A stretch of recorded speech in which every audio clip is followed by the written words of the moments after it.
छह वर्षर पुओ किडनी रोगरे आक्रांत कुनी पिलाको सहयोगर हाथ बढ़ाइले दुखी मनुष्यर दरदी बंधु शशधर पंडा। शशधर पंडा कार्य को साधारण प्रशंसा और लोक एभली कार्य को देउछंती बाहा बाहा। जाजपुर जिला बड़चना ब्लॉक शालपड़ा पंचायत हरण टेकेरी ग्रामर निरंजन राउत को 6 वर्षर पुओ चिन्मय किडनी रोगरे आक्रांत होइछंती से। राउरकेलार विशिष्ट समाजसेवी शशधर पंडा सामाजिक गणमाध्यम को खबर पाई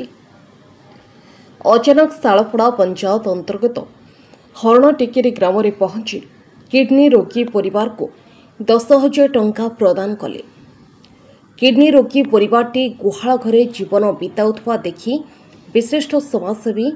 श्रीजुक्त पंडा सरकार को प्रधानमंत्री आवास जोगाई देवाको निवेदन करने सहित किडनी रोगरे आक्रांत होइतबा 6 वर्षर बालक को सहयोग करने समाजसेवी अनुष्ठान माने आगे आसंतु बोली समाजसेवी श्रीजुक्त पंडा निवेदन करिसेंती। आजिकाली असहाय मनीषों को सेवा सहयोगर कथा आसिले अनेक लोक सेवा करुथबा समाजसेवी मुह बुलाई देउथबा बळे सामाजिक गणमाध्यम खबर पाई सुदूर जाजपुर बिंझारपुर पहुंची किडनी पीड़ित कुनी पिला को सहयोग करने सह तार उपयुक्त चिकित्सा पाई समस्त आगे आसवाक निवेदन करथिले। पार्वती गोविंद स्फूर्ति संसद अध्यक्ष तथा विशिष्ट समाजसेवी तथा वरिष्ठ शिक्षाविद शशधर पंडा एभली पदक्षेप पाई शशधर पंडा को साधारण मिलुछि प्रशंसा। ना निरंजन राउत मो पुअर किडनी खराब हो जाए 6 वर्ष पुओ आउ पंडा सारे राउरकेला आसिक मत 10,000 टका सहयोग कर। शशधर पंडा शिक्षाविद समाजसेवी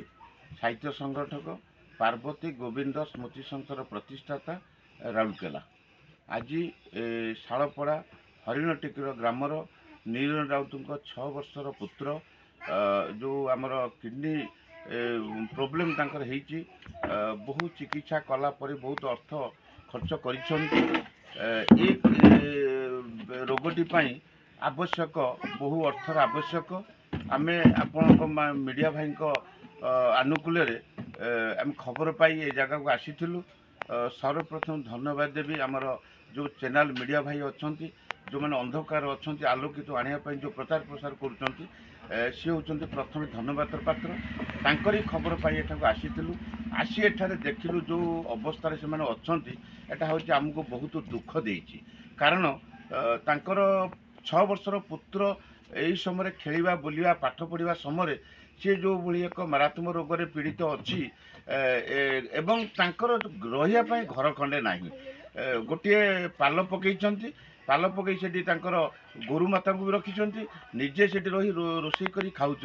याठार बड़ दुख किसी ना मु आपण मीडिया भाई मानक माध्यम प्रशासन प्रशासक को 100 थर अनुरोध करी जाऊँगी कान रे खबरटी पहुँचू यथाशीघ्र पाखे पहुँचतु किमिति रहिबा बासस्थान पाई खंडे घरर व्यवस्था करंतु से माने मुंड गंज रहिला पारे किमि चिकित्सा करिवे ताकू चिंता करिवे एवं आज जो मारात्मक रोगटी से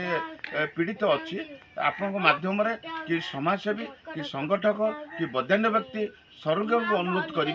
जदि आर्थिक जोगे दिंती निश्चित पिलाटी पूर्ण मात्रा रे सफल हो पुणी पूर्वावस्था फेरी आसो यही हस खुशी ता मुहर बाहर पाठ पढ़ी पार आग को बढ़ निश्चय भल मनीष बोली आशा रखुचु एवं ये परिवार जो दुख समय आम कि नदे पारे कि फूलटे दे सांत्वना देवाई आसीलु जगन्नाथ प्रार्थना करूँ तांकर यही परिवार कि सुख शांति रुहतु पिलाटी सुस्थ जीवन यापन करू। जय जगन्नाथ वंदे उत्कल जननी। जाजपुर राज्य प्रतिनिधि इंजीनियर संतोष कुमार स्वाईं का रिपोर्ट देख ओडिशा देख आमे को प्रति ओडियार कथा।